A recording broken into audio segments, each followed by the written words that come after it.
Zainab Harake matapang na sinagot ang ex ni Ray Parks na si Micah Rivera. Mainit pa ring tinatalakay sa social media ang engagement ni Zainab Harake at Bobby Ray Parks. Isa sa mga umuusok na usapan ay ang naging reaksyon ng dating kasintahan ni Ray Parks, si Micah Rivera, na umani ng malaking atensyon online. Matapos mag-viral ang kanyang post, agad itong tinugunan ni Zainab sa kanyang pinakabagong livestream.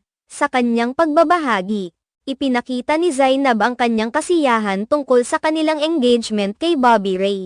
Maraming mga netizens ang nagkomento tungkol sa sitwasyon, at tila nahirapan si Micah na tanggapin ang bagong kabanata sa buhay ni Ray. Sa kabilang banda, hindi mapigilan ni Zainab na ipakita ang kanyang engagement ring, na naging simbolo ng kanilang pagmamahalan. Sa pag-usbong ng kanilang relasyon, tila nagkaroon ng iba't ibang reaksyon mula sa mga tao sa paligid.